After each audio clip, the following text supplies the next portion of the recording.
बच्चे पानी की बूंद की तरह होते हैं। जैसे पानी की बूंद मिट्टी में गिरा दिया जाए तो वो पानी की बूंद कीचड़ बन जाती है, और अगर वही पानी की बूंद गरम तवे पर गिरा दिया जाए तो वो छन्न से मचती है।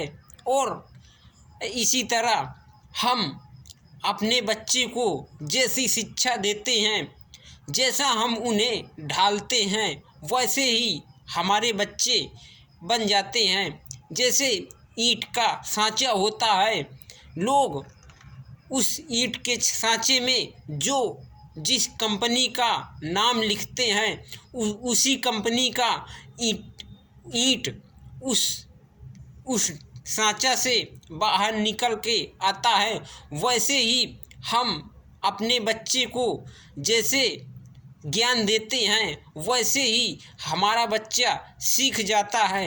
एक बार एक महात्मा लोगों को पढ़ा रहे थे, बच्चों को। तो वो बच्चे जब उनके पास पढ़ने गए तो उन बच्चों में से सारे बच्चे अच्छे कपड़ा पहने हुए थे, लेकिन उन बच्चों में से एक बच्चा गंदे कपड़े पहने हुए था। उसके कपड़े फटे पुराने थे और गंदे कपड़े थे, और उसके बाल अर्जे उर्जे से वो बहुत अच्छा नहीं दिख रहा था, बहुत घिना टाइप का दिख रहा था। तो वो महात्मा बोले कि बेटा, तुम कहाँ रहते हो और तुम्हारा क्या नाम है, और तुम्हारे माता पिता कहाँ हैं, माता पिता का क्या नाम है। तो वो बच्चा बोलता है कि महाराज जी, मेरे माता पिता इस दुनिया में नहीं हैं, क्योंकि कार एक्सीडेंट में मेरे माता पिता की दोनों की मृत्यु हो गई थी। इसी तरह से तभी वो महात्मा उस बच्चे को अंदर लिवा जाते हैं और उस बच्चे को स्नान कराते हैं, फिर उसे नए कपड़े दिलाते हैं, नए कपड़े पहना देते हैं। और फिर जब दूसरे दिन सारे बच्चे पढ़ने के लिए आते हैं और वो बच्चा नहीं आता है, तभी महात्मा दूसरे बच्चों से पूछते हैं कि बेटा, जिस बच्चे को हमने कल पढ़ाया था और उसे कपड़े भी नए पहनाए थे, तो वो बच्चा क्यों नहीं आया है। तो सारे बच्चे बोलने लगे कि गुरुजी, वो नहीं आया है, वो तो जुआ खेलता है, और जो उसे आप नए कपड़े पहनाए हुए थे तो वो नए कपड़े दुकान में बेच डाला है और उनसे जुआ खेल लिया है। उसके पास कुछ नहीं है, वो ऐसे ही करता है, तभी इसीलिए वो गरीब है और उसके माता पिता भी कोई नहीं है, वो उसका ऐसा ही स्वभाव है। तभी दूसरे दिन फिर वो बच्चा नहीं आया, तभी वो जो बच्चे वहाँ मौजूद थे उन्हीं बच्चों से गुरुजी बोलते हैं कि बेटा, उस बच्चे को लिवा करके आओ और उसे बोलो कि गुरुजी बुलाया है आपको। तभी वो बच्चे उसे बुलाने के लिए गए और वो बच्चा फिर डरते डरते महात्मा जी को डरते डरते आया। फिर वो महात्मा जी उससे बोलते हैं कि बेटा, हमने कल क्लास लगाई थी, लेकिन कल तुमने क्यों यहाँ पर तुम नहीं आए हो। तभी वो बच्चा डर के वजह से महात्मा जी से कुछ नहीं बोलता है। तभी वो जो बच्चे पहले से मौजूद थे वो बच्चे बोलते थे कि गुरुजी, ये इसको आपने कपड़े जो पहना दिया था नए, उसी कपड़े को ये बेच करके फिर फटे पुराने कपड़े पहन लिया, और वो जो कपड़े आपने दिया था उसे बाजार में बेच करके ये जुआ खेल गया है। तभी गुरुजी पूछते हैं तो वो बच्चा डर की वजह से कुछ बोलता नहीं है। दूसरे दिन फिर उसी बच्चे को अंदर लिवा जाते हैं और उसे नहलाते हैं और साफ कपड़ा पहनाते हैं उसे। साफ कपड़ा पहनाते हैं और नहलाते हैं, तभी फिर उस बच्चे को छोड़ देते हैं। वो बच्चा अपने घर चला जाता है। फिर दूसरे दिन फिर वो बच्चा आता है, तभी वो बच्चा फिर फटे पुराने कपड़े पहन करके आता है और महात्मा जी बोलते हैं कि बेटा, हमने जो आपको कपड़े दिया था तो वो कपड़े तुम क्यों नहीं पहन करके आए हो।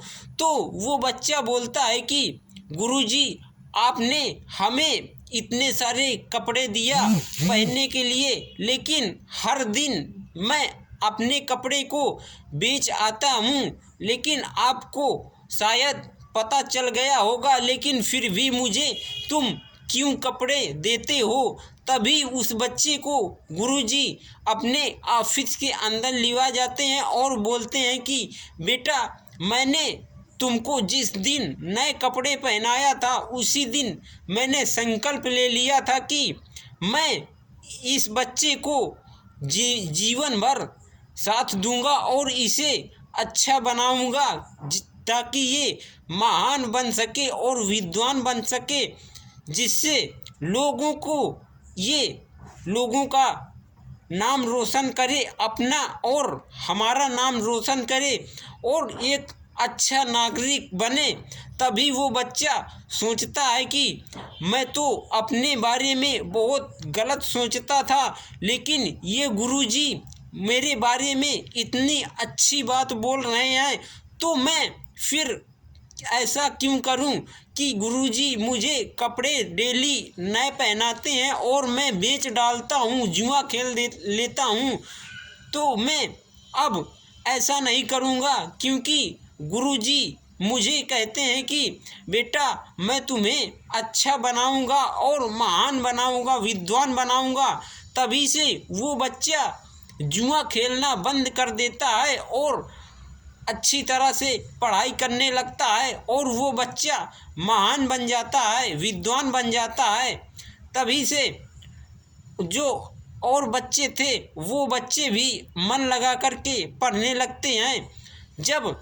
जब हम सोच लेंगे कि हमें अच्छा बनना है, अब आप किसी भी चीज़ में एक बार, दो बार, चार बार हार जाइए, लेकिन अपने आप को कभी भी निराश मत होने दीजिए। अगर आप निराश किसी चीज़ में हो जाते हो तो अपने मन को आप समझाइए कि ये कार्य हमसे नहीं हो पा रहा, हमसे कितनी बार नहीं हो पाएगा, एक बार नहीं हो पाएगा, दो बार नहीं हो पाएगा, चार बार नहीं हो पाएगा, लेकिन हम इस कार्य को करके ही मानेंगे और इसे हम हासिल करके मानेंगे। क्योंकि माता पिता अपने बच्चे को सोचते हैं कि हमारा बच्चा बड़ा हो और बड़ा हो करके पढ़े लिखे अफसर बने, लेकिन छोटे में जब बच्चे को माता पिता स्कूल भेजते हैं और बच्चा जब स्कूल नहीं जाता तो उसे छड़ी से पिता और माता मारते हैं कि बेटा हमारा स्कूल जाए और स्कूल जा कर के वहाँ पढ़े लिखे और बड़ा हो कर के ये किसी कार्य में लग जाए, सर्विस पा जाए, नौकरी करने लगे। लेकिन जब हम लोग छोटे होते हैं तो हम लोग सोचते हैं कि माता पिता हमारे हमसे जलते हैं, इसीलिए हमें मारते हैं। हम माता पिता को गलत सोच बैठते हैं छोटे में, लेकिन वो लोग हमारे साथ अच्छा व्यवहार करते हैं, लेकिन हम लोग सोचते हैं कि हमें वो गलत सोच रहे हैं। क्योंकि माता पिता अगर छोटे से ही अपने बच्चे को डांटेंगे तो बच्चा इधर उधर में नहीं जाएगा और माता पिता ही बच्चे को बना सकते हैं या बिगाड़ सकते हैं। जैसे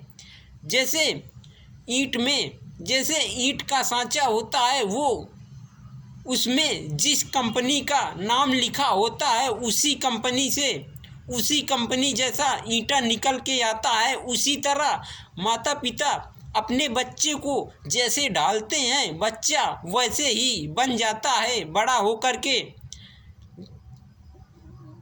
संत गुरु महात्मा जी कहते हैं कि हम आपको रास्ता बता देंगे कि यहाँ से कोना कितनी दूर है, लेकिन हम आपको वहाँ जा कर के नहीं बताएंगे कि ये गांव कितनी दूर पड़ता है। जैसे हम सफ़र में चलते हैं और सफ़र में पत्थर गड़ा होता है कि ये गांव इतनी किलोमीटर दूर है, इसी तरह आपको भगवान रास्ता बता देंगे, लेकिन आपको चलना आपके पैर से है। लेकिन आपके गुरु आपको राह केवल दिखा देंगे कि बेटा आपको यहाँ से होकर के गुजर के जाना है, लेकिन चलना तो आपको है। जैसे कि हमारे गुरुजी हमें पढ़ाते हैं और वो हमें अच्छी सीख देते हैं, लेकिन हम लोग उसे पढ़ते हैं। जो पाठ हमारे गुरुजी पढ़ाते हैं वो आप पढ़ो या ना पढ़ो, लेकिन उनको आपको सही रास्ते पर ले जाना उनका फ़र्ज है। आप सही रास्ते पर जाओ या ना जाओ वो मर्जी आपकी है, क्योंकि अगर गुरुजी हमको अच्छी राह पर ले जाना चाहते हैं तो वो हमें गलत कभी नहीं सिखाएंगे। लेकिन गुरुजी हमें इसीलिए छोटे में डांटा करते हैं कि बेटा पढ़ लो, लेकिन हम लोग नादान होते हैं छोटे में, इसीलिए हमें हमारा दिमाग में ये नहीं आता है कि हम पढ़ें कि ना पढ़ें, और लोगों की संगत में घूमते रहते हैं। और जब हमारे सर पर बोझ आ जाता है तब हम सोचते हैं कि हम पढ़ लिया होता तो ज़्यादा अच्छा होता, क्योंकि हम लोग जब पढ़ जाते हैं तभी हमें आराम मिलती है और हमें सर्विस मिल जाती है, नौकरी मिल जाती है। जब हम पढ़ लिख के आगे बढ़ जाते हैं तभी